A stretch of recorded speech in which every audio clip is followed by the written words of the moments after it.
بھائی نے سوال کیا ہے کہ بعض دفعہ ایسا ہوتا ہے کہ مصلی پیچھے جو ہے امام کے ساتھ شامل ہوتا ہے اور اس کی جو ہے سورہ فاتحہ چھوٹ جاتی ہے اور وہ کوئی دوسری سورہ پڑھنے لگتا ہے امام، تو ایسی حالت میں مقتدی سورہ فاتحہ پڑھے گا یا نہیں پڑھے گا؟ دیکھیں، ایسی حالت میں مقتدی جو ہے سورہ فاتحہ پڑھے گا۔ اگر امام کوئی سورہ کی تلاوت کر رہا ہے اور پھر ایسے وقت میں مقتدی پہنچ رہا ہے تو اسے سورہ فاتحہ پڑھنا ہی چاہیے، کیونکہ اس کے بغیر نماز نہیں ہوتی ہے۔ اللہ کے نبی علیہ السلام فرماتے ہیں کہ لا صلاۃ لمن لم یقرأ بفاتحۃ الکتاب، اس شخص کی نماز نہیں ہوتی ہے جو سورہ فاتحہ نہ پڑھے، تو سورہ فاتحہ پڑھنا ہی چاہیے کسی بھی حالت میں۔ جی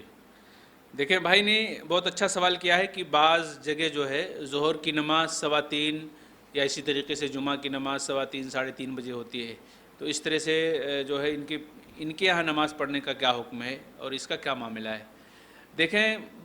میں سمجھتا ہوں بہت بڑی غلطی ہو رہی ہے، اور یہ بھی میں کہوں گا کہ مسلکی اعتبار سے سارا یہ کام ہو رہا ہے، وگرنہ اگر منصفانہ جائزہ لیا جائے،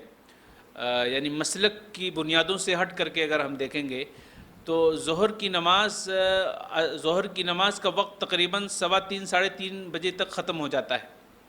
یعنی عصر کا وقت شروع ہو جاتا ہے۔ اب عصر کے وقت میں آدمی ظہر کی نماز پڑھے یا عصر کے وقت میں جمعہ کی نماز پڑھے، یہ کیسے جمعہ ہوگی اور کیسے ظہر کی نماز ہوگی؟ بڑی عجیب بات ہے، اس پر بہرحال غور کرنا چاہیے، لیکن غور کون کرے گا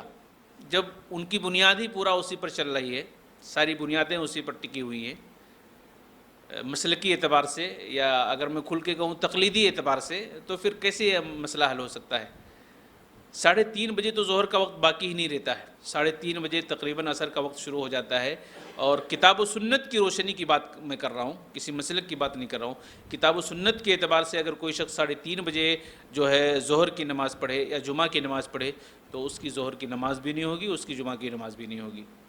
بھائی نے سوال کیا ہے کہ امام سورہ فاتحہ وغیرہ جلدی پڑھ لیتا ہے اور ہم کو پڑھنے کا موقع نہیں ملتا ہے، تو کیا کرنا چاہیے ایسے وقت میں؟ آپ ایسے وقت میں اس کے پیچھے نماز سورہ فاتحہ پڑھیں، جتنی بھی ہو سکے آپ اتنی پڑھ لیں، یہ انشاءاللہ آپ پر کوئی گناہ نہیں ہوگا، جو کچھ بھی گناہ ہوگا اسی امام کے ساتھ وہ گناہ جڑا ہوگا۔ ویسے بھی نماز کو جو ہے خشوع و خضوع کے ساتھ، آرام کے ساتھ پڑھنے کی بات کہی گئی ہے نا۔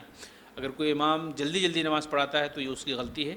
آپ کو جتنی ملے اتنا پڑھ لیں انشاءاللہ، باقی سارا معاملہ امام کے ساتھ رہے گا۔ دیکھیں، بھائی نے سوال کیا ہے کہ اگر امام رکوع میں ہے اور ہم اس میں شامل ہوتے ہیں تو ہماری رکعت کاؤنٹ ہوگی یا نہیں ہوگی؟ تو اس سلسلے میں علماء کی دو رائے ہیں، اور دونوں رائوں پر عمل ہوتا رہا ہے، یعنی ہم یہ کہہ سکتے ہیں کہ اس میں گنجائش ہے، اس لیے ہم کسی ایک کو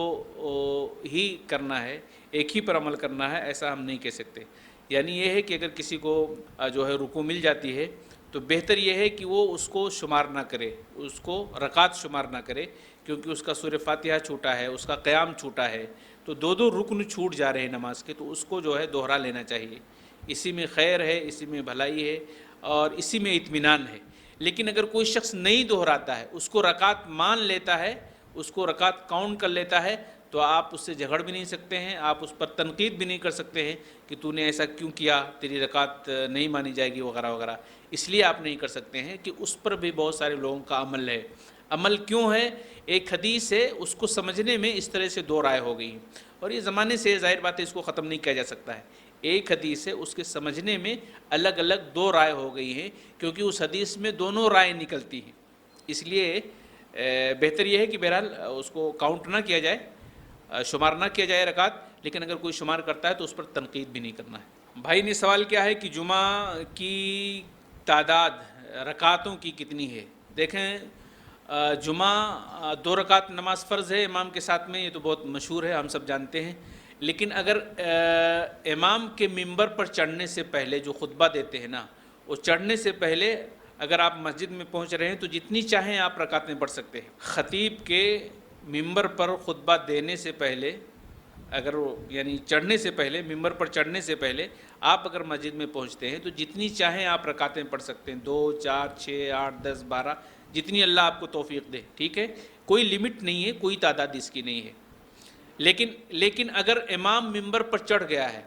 خطیب خطبہ دینے کے لیے ممبر پر چڑھ گیا ہے اور آپ اس وقت مسجد میں پہنچ رہے ہیں تو صرف 2 رکعت پڑھیں گے، اس کے علاوہ اور نہیں پڑھیں گے، اور وہ بھی نہایت ہی ہلکی پڑھیں گے،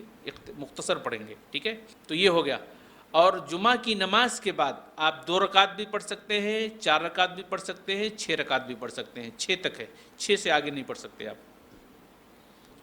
نہیں، سنت اور نفل کوئی مسئلہ نہیں ہے، آپ سنت پڑھیے نفل پڑھیے، ایک ہی نمازیں ہوتی ہیں، سمجھ رہے آپ؟ نماز کی صرف 2 ہی شکلیں ہیں، ایک فرض نماز، ایک نفل نماز، صرف 2 ہی قسمیں ہیں بس، ایک نفل نماز، ایک فرض نماز۔ اب نفل نماز میں سے سارے سب شاخیں نکلی ہوئی ہیں، سنت موقدہ، سنت غیر موقدہ، یہ وہ دنیا بھر کی، سمجھ رہے آپ؟ یہ فقہی مسئلے ہیں، اس میں نہ پڑھیے آپ، اتنا آپ جانیے کہ نماز کی 2 ہی قسمیں ہیں، ایک فرض نماز، ایک نفل نماز۔ نفل نماز کی الگ الگ شکلیں ہیں، کوئی سنت موقدہ اس میں سے نکالا ہے، کوئی سنت غیر موقدہ نکالا ہے، یہ سب سمجھانے کے لیے لوگوں کو ایسا ترتیب دیا گیا ہے، سمجھ رہے آپ؟ تو آپ نفل کی نیت کر لیں، سنت کی نیت کر لیں، کوئی مسئلہ نہیں ہے۔ جی ہاں، عشاء کی دیکھیں، عشاء کی 4 رکعت نماز فرض ہے، اور اس کے بعد 2 رکعت سنت ہے، بعد میں 3 رکعت نماز وطر پڑھ لیں آپ، تو 4 اور 2 6 اور 3 9 رکعتیں آپ پڑھیں۔ ویسے اگر آپ کو نفل پڑھنا ہے سنت کے بعد، یعنی فرض کے بعد آپ 2 رکعت سنت پڑھیں، اس کے بعد اگر آپ کو نفل پڑھنا ہے تو جتنی چاہیں آپ پڑھیں، رات میں کوئی مسئلہ نہیں ہے، جتنی چاہیں آپ پڑھ سکتے ہیں، لیکن کم سے کم اتنا پڑھنا چاہیے، 4 رکعت فرض، 2 رکعت سنت اور 3 وطر، اتنا کم سے کم پڑھنا چاہیے۔ دیکھیں بھائی نے سوال کیا ہے کہ اگر نماز میں کوئی ہم سے دور کھڑا ہے، صف میں بے ترتیبی ہو رہی ہے، ہم سے دور کوئی کھڑا ہے، تو کیا ہم اس کے کپڑے وغیرہ پکڑ کر کے یا کسی طرح سے اشارہ کر کے اس کو اپنے قریب لا سکتے ہیں؟ اگر کوئی ایسا کرتا ہے تو کیا اس میں گناہ ہے؟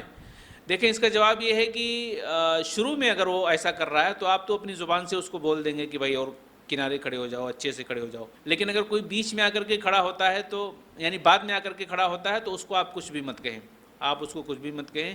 آپ اس کو بعد میں سمجھا دیں سلام پھیرنے کے بعد، لیکن نماز کی حالت میں آپ اس کو کچھ بھی نہیں کہیں گے۔ اسلام کی یہی تعلیم ہے، نماز کی حالت میں اس کو کچھ بھی نہیں کہیں گے۔ نماز سے پہلے یا تو اس کو سمجھائیں گے اگر شروع میں کھڑا ہو رہا ہے، یا اگر بعد میں آ کر کے کھڑا ہو رہا ہے تو سلام پھیرنے کے بعد اس کو اس کا پورا مسئلہ بتا دیں گے کہ اس کا مسئلہ ایسا ایسا ہے، ٹھیک ہے؟ بعض دفعہ لوگ کیا کرتے ہیں، اگر کوئی دور کھڑا ہے تو بعض دفعہ اپنی ہی ٹانگیں پھیلا کر کے اس سے ملانا چاہتے ہیں، تو بعض دفعہ بہت بے ڈھنگا ہو جاتا ہے، ایسا اتنی بڑی ٹانگیں ہو جاتی ہیں، ایسا نہیں کرنا چاہیے۔ انسان جیسے عام طور پر کھڑا ہوتا ہے نا، اسی نارمل حالت میں اس کو کھڑا ہونا چاہیے۔ اب اگر بازو والا نہیں ملاتا تو اس کی غلطی ہے اپنی، اس کو آپ کہہ دیجئے، کہنے کے باوجود بھی اگر نہیں ملاتا ہے تو آپ کا کام ختم ہو گیا انشاءاللہ، آپ اللہ کے ہاں عند اللہ معذور ہوں گے، اللہ کے ہاں اجر آپ کو ملے گا، اور وہ نہیں کر رہا ہے اس کا گناہ اور خمیازہ اس کو بھگتنا پڑے گا، لیکن نماز میں کسی کو اس طرح سے نہیں کرنا چاہیے۔